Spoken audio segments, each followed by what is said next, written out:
Good afternoon, everybody. Today we'll be discussing a lighter topic, and we'll be looking at the Earth and the Moon and the gravity that exists between them and other related concepts. Okay, and we looked at some of the examples where we also found the gravity that was acting on Moon because of the Earth and the Sun. Okay, so today we'll be looking at acceleration due to gravity as well. And let's first look at what is the value of the acceleration due to gravity at different points on the Earth. Okay, and apparently, as we all know, that the Earth is rotating about its axis. If you look at this Earth now from north to south, the Earth's rotation is basically counterclockwise. Okay, so at the equator, you can imagine that the value for velocity is higher for the orbital velocity of a person that is standing here as compared to somebody who is standing at the north and the south pole. Okay, so we can put it into some equations and look at the values that we get. And if a person is standing, for example, at the equator, then there is some gravitational force acting on the person, which is mg, and then there is some normal force that is what we call is the weight of the person that is acting in the opposite direction, and the person is standing still, okay, at the surface of the earth. That would be just a case of a person like you and me just standing on a surface. Okay, except that we are now at the equator. Okay, so if I write the sum of the forces for a person in this situation, right, ma, which is the total sum of the forces acting on the person, will be the summation of the forces mg minus w. Okay, and of course we are following the sign convention here. Okay, so that's why mg is positive. So here now we can write these terms in terms of weight and say that weight will be m g minus m of ar. So you're taking the weight on the other side. Okay, and this acceleration that the person is experiencing at the equator, okay, we know that it is related to your orbital velocity v square, okay, by this factor r, right? So it is v square by r. So we can plug that in here. Okay, so we get that w is mg minus mv square by r. Okay, and we can see that at the pole this orbital velocity is 0. Okay, and so what you get is the weight is just mg. All right, however, at the equator you have this extra factor v square minus re.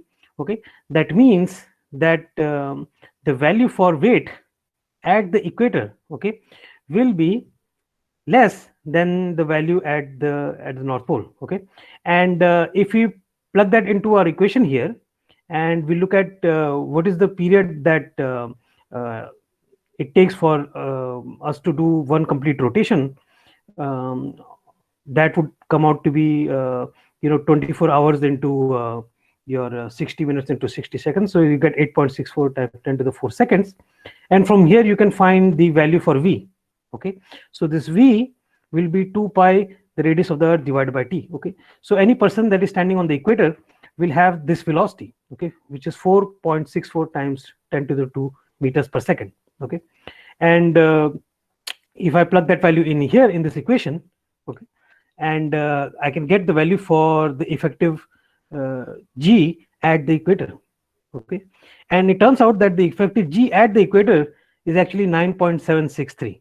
Okay, so it is much less than what the value of g is at the north pole. Okay, so you will be experiencing more acceleration at the north and the south pole rather than what you're experiencing at the equator. Okay, so that is just one of the effects that we need to consider because the earth is rotating as well.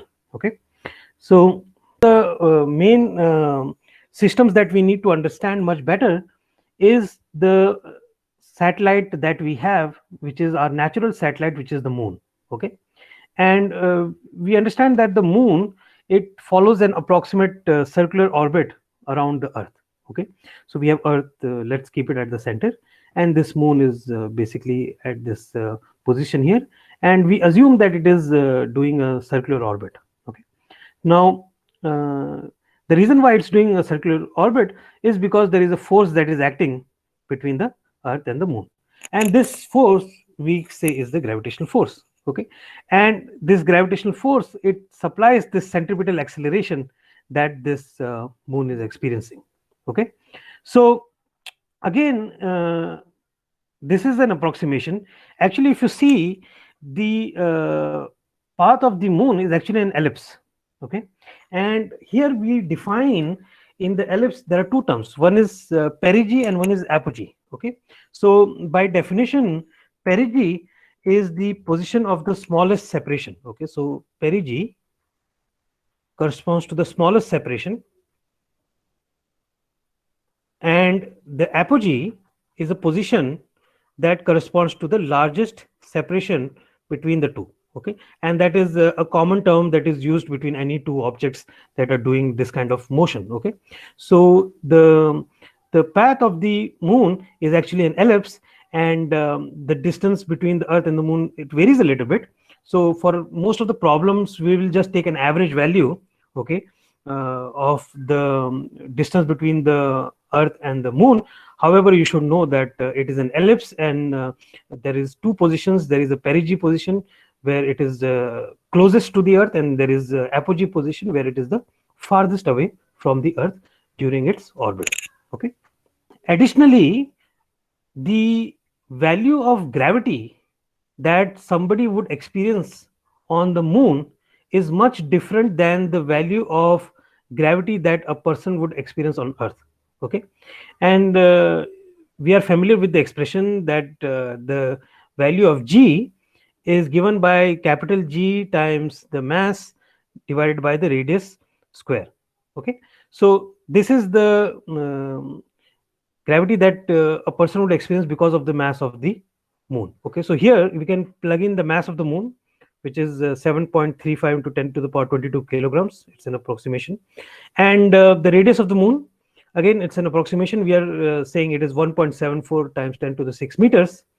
And if you plug these three values in, we will get the value of G on the Moon. Okay, and it comes out to be 1.625 meters per second square.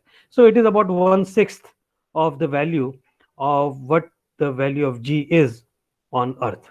Okay, so again, I wanted everyone to realize that each of the planets, they will have a different value of G, and we have to plug in the values for the mass and the radius of that planet to calculate the value of G at the surface of the planet. Okay, let's look at another important idea, and this was what Newton even asked himself. Okay, so what Newton was trying to do was, he looked at the apple and he said that the apple is experiencing some force, the gravitational force, and because of that it is getting accelerated.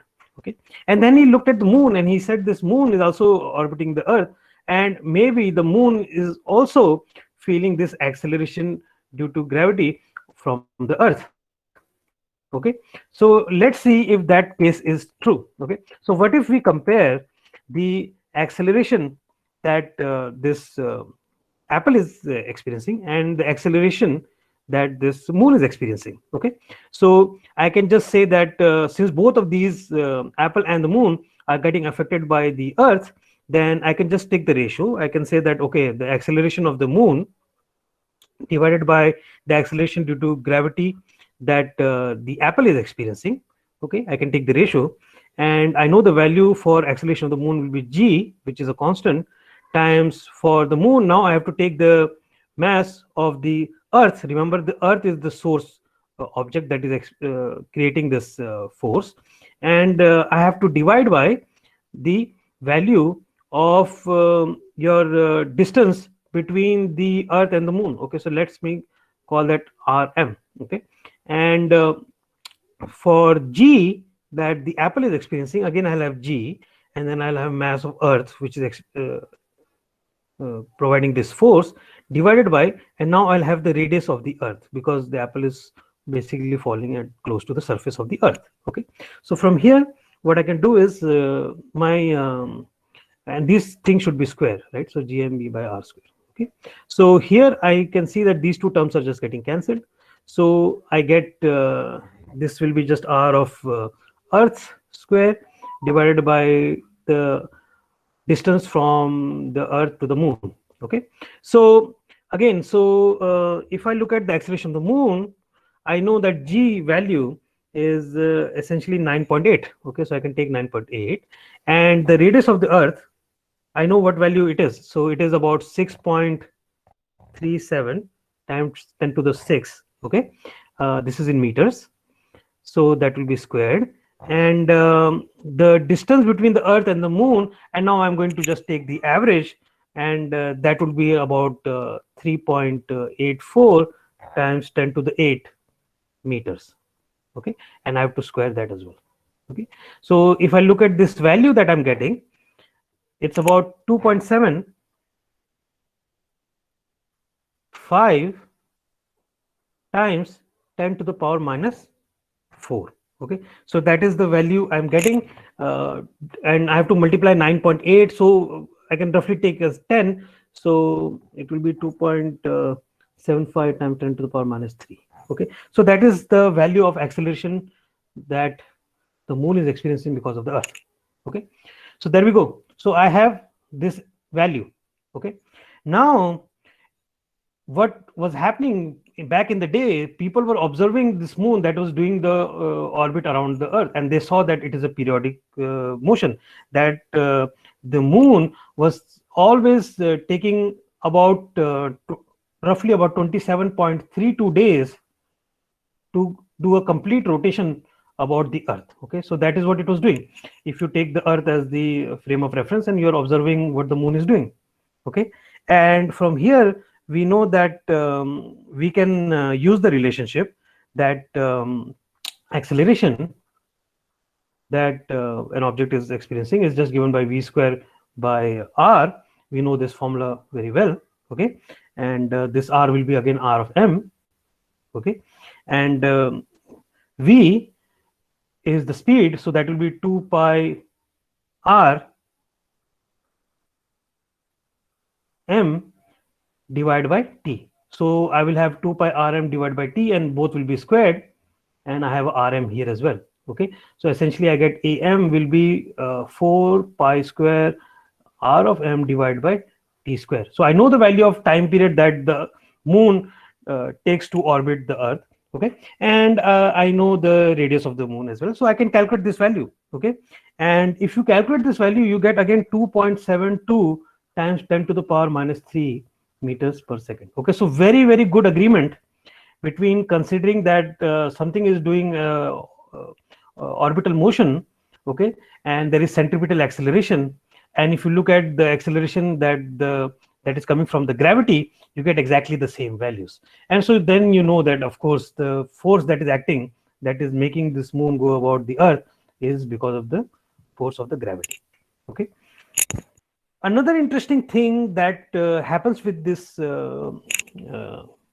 relationship between the Earth and the moon is what we call is the different phases of the moon that we all experience. Okay, so you are all aware probably about in our calendar we look at times when there is full moon, and sometimes it is considered very auspicious, and we do a lot of prayers and during those times, and sometimes that is a half moon. So in our mythology and in our scriptures, all these events, they are very much linked to some good omens or some bad omens, and and all this came from observations. Okay, so this is one of the observations too, that if you now look at the moon that is going around the Earth, okay, so it takes roughly about 29.5 days. Okay, so it's about 29.5 days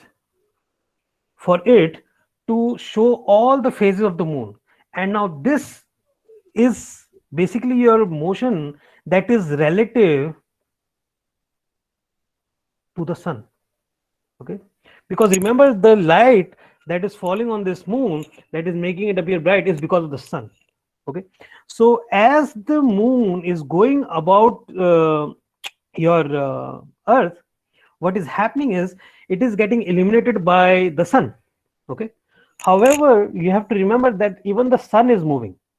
Okay, now as the sun is moving and as the moon is moving, so it takes the moon extra 2 days to catch up to its original position with respect to the sun. Okay, so we call this as the synodic period. Okay, so this is known as the synodic period for the moon. Okay, and let me show you a small picture or video that will show you all the phases of the moon. Okay,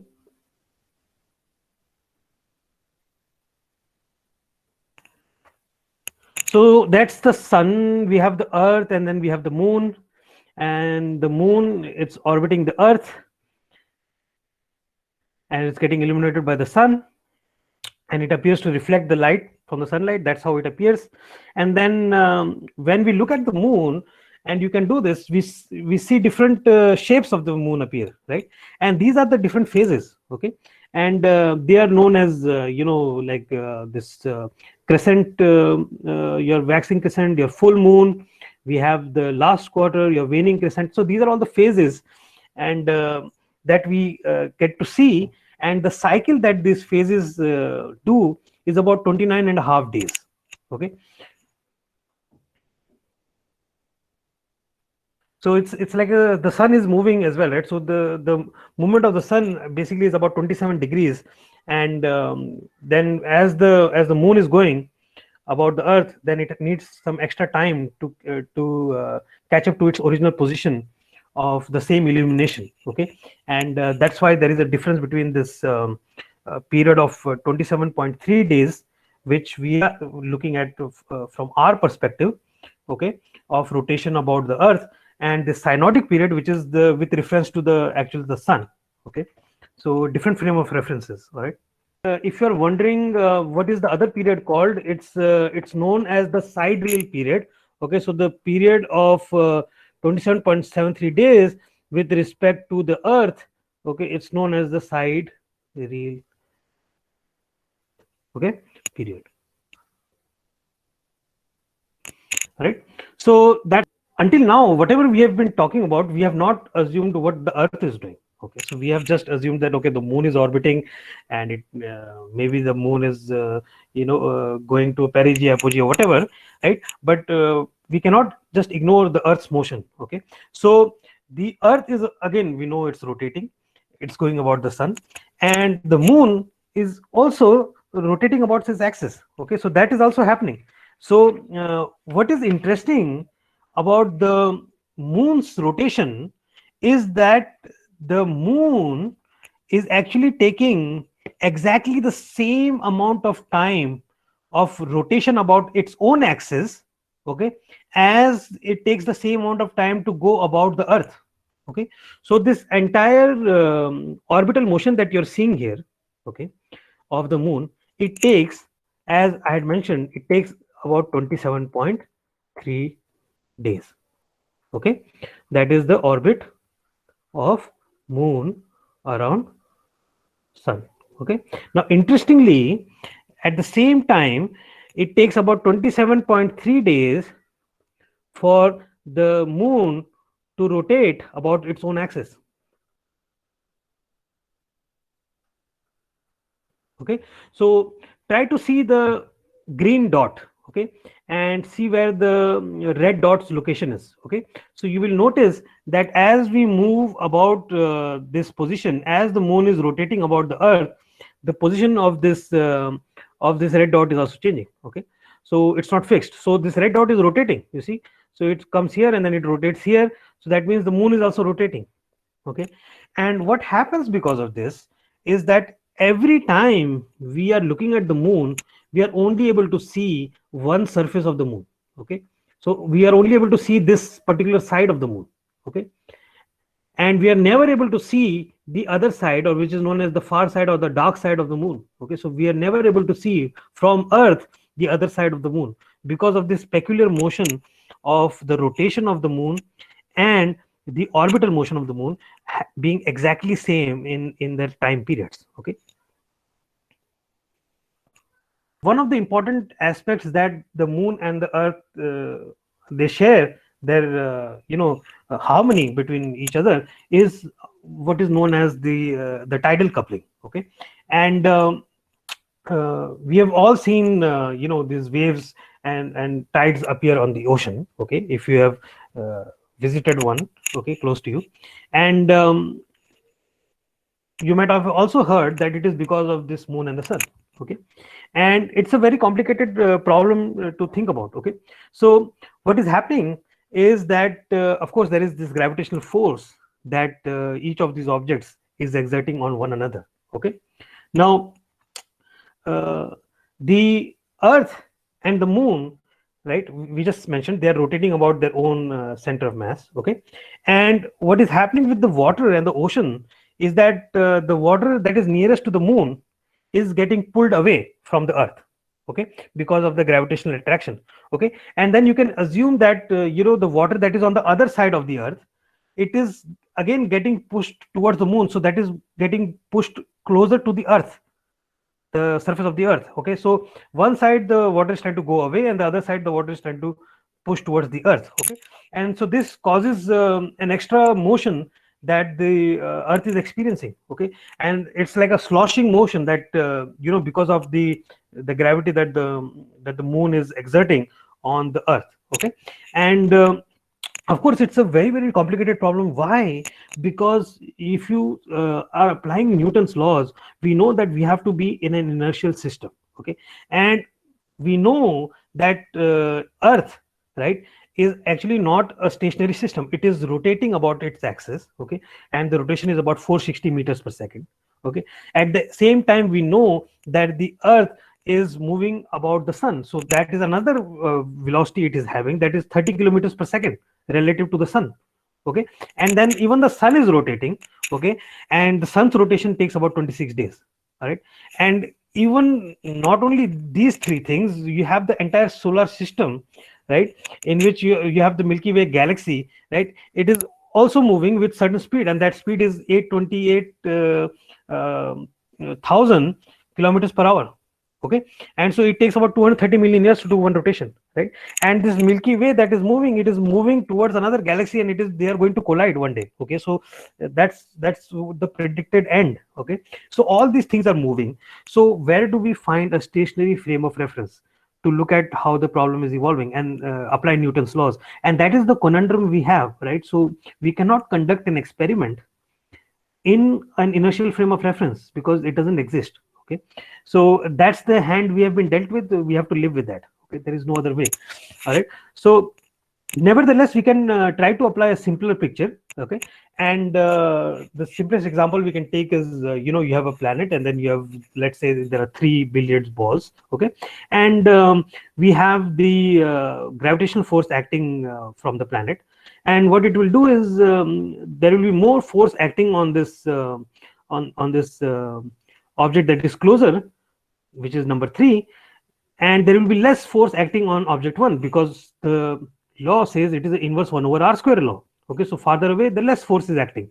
Okay, so this yellow ball will move a short distance, right. However, this red ball will move a larger distance, okay, closer to the planet. Okay, so and that is from the perspective of the the center of the ball. If you look at the center of the ball, this it will appear like the yellow ball is going in the opposite direction because it is getting driven more towards the planet, and from your ball number 3, it will feel like the red ball is going towards the planet even faster, because of course there is more force acting on it. Okay, so it depends on the frame of reference. All right, so similarly, if you look at what is happening between the earth and the moon, right, so in one frame of reference, if I am just looking from outside, I will feel like the entire earth is getting drawn closer to the moon.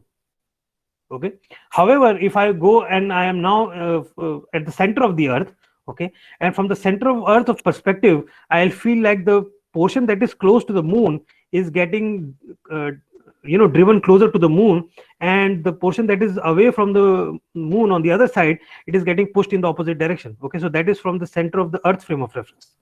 Okay, so this is what how we experience the the tides as well. Okay, so if I look at the Earth's rotation, okay, so the Earth's rotation is counterclockwise. Okay, and let's say the moon is on this side. Okay, so because of the attraction between the mass of this ocean here and then the mass of the moon, then you will experience a high tide here in this region.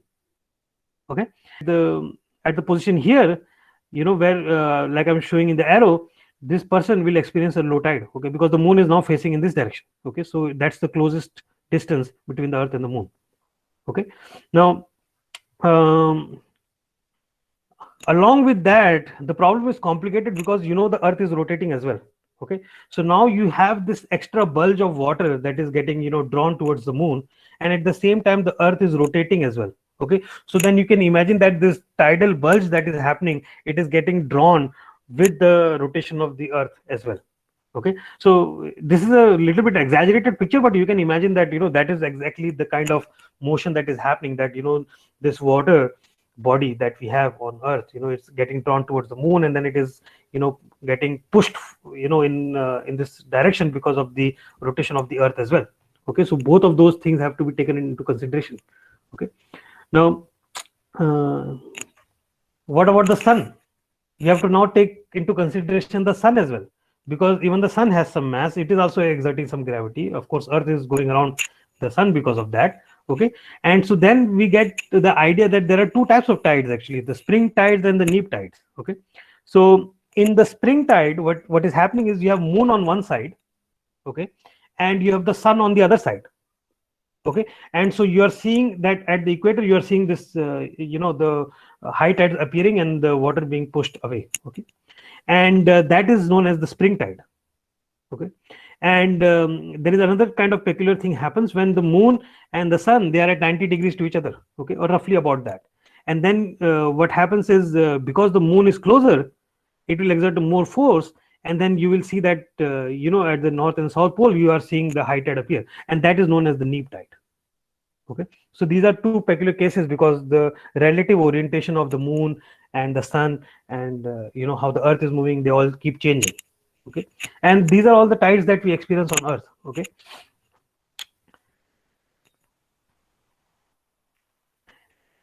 and one interesting thing that happens because of all this motion, and of course you can think of the waters they are becoming high tide and then hitting on the Earth's surface, and even the Earth surface is being moved, right? And because of that, what happens is there is this friction that appears, and the rotation of the Earth actually is slowing down because of this this gravitational attraction between it and the moon.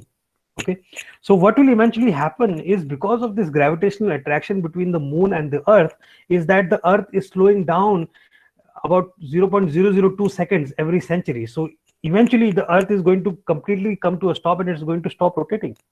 Okay, so if we can survive up to that time, okay, and the sun doesn't die. Okay, so that's very interesting as well. Okay, that the Earth is slowing down, and it's interesting in the aspect that you might not realize this, but when things they slow down or they accelerate, they can emit a lot of things. They can emit radiation, they can emit maybe gravitational waves, and those gravitational waves is what maybe we want to detect. Okay, so yesterday I was talking about the LIGO detector, which is the linear gravitational detector, and they are trying to detect these gravitational waves, and how are the gravitational waves being emitted. Okay, so there are different ways they are getting emitted, and one of the ways is this, that if things are slowing down, then this extra energy is getting dispersed in terms of gravitational waves, and then we can maybe put an equipment or something and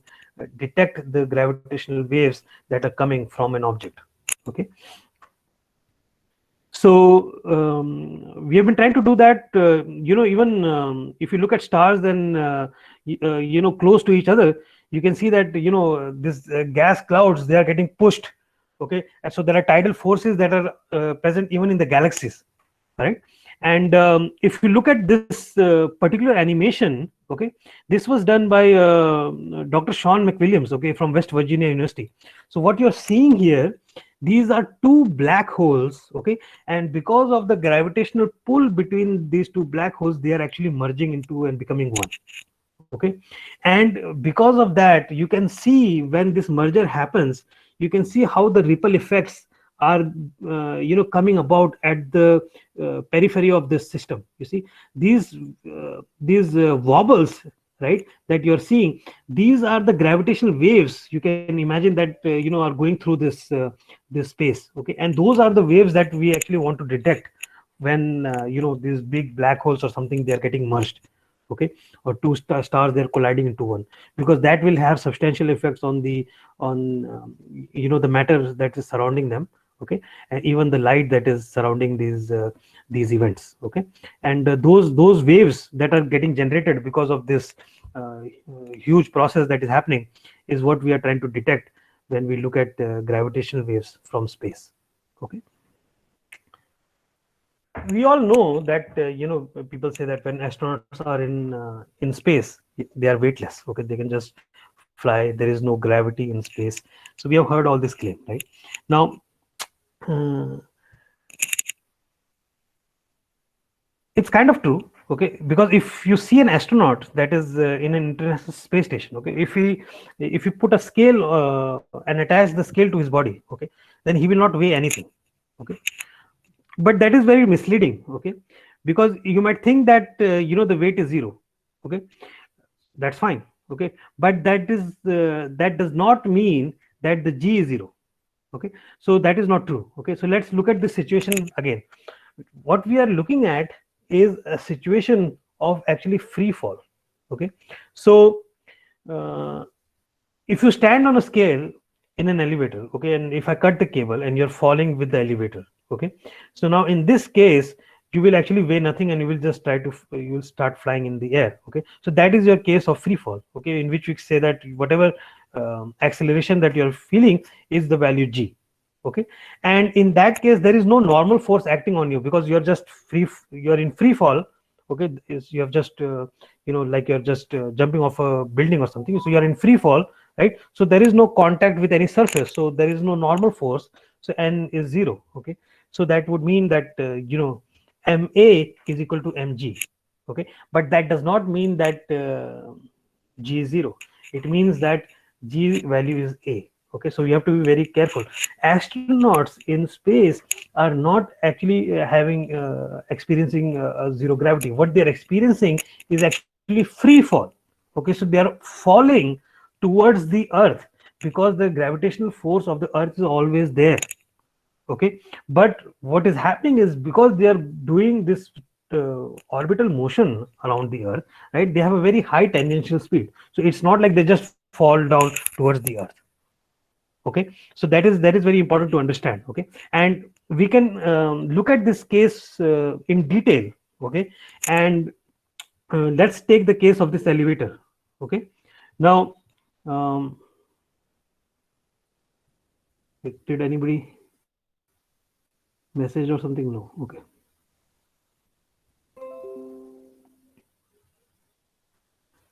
Okay, so let's try to understand what is happening here, okay. So this idea of weightlessness, okay, and your free fall, so you need to be clear on this, okay. So let's take the first case, okay. There is a person in an elevator, okay, and the person has some mass m, okay. So in this first case there is no acceleration, that this whole uh, elevator is not moving, okay. So if you write the Newton's second law, the sum of all forces ma, because there is no acceleration, it is zero, okay. So if I decompose the forces that is acting on this on the object here, right, that will be just the weight and the mg. So we have w minus mg will be equal to ma, which is zero, okay. And that gives me the value that w is equal to mg, okay. That is the first case, okay. So whatever weight the object has is equal to mg when the elevator is not moving, okay. So what happens when the elevator starts moving, okay. So let's say the elevator is moving upwards, okay. And in this case what you're getting is you're getting an upward acceleration, so ma is not zero, ma is just some value plus ma, okay. Now the sum of the forces on an object would be, again, w is upward, so w minus mg will be equal to ma. Okay, so now the weight of the object is not just mg, it is mg plus m of a. Okay, so certainly it is more than mg. Okay, so any person that is in an elevator that is going upwards, the person will have more weight than the person normally has when the elevator is not moving. Okay, so and just to give you some numbers, if the acceleration is half times g, then you're already experiencing 1.5 g's.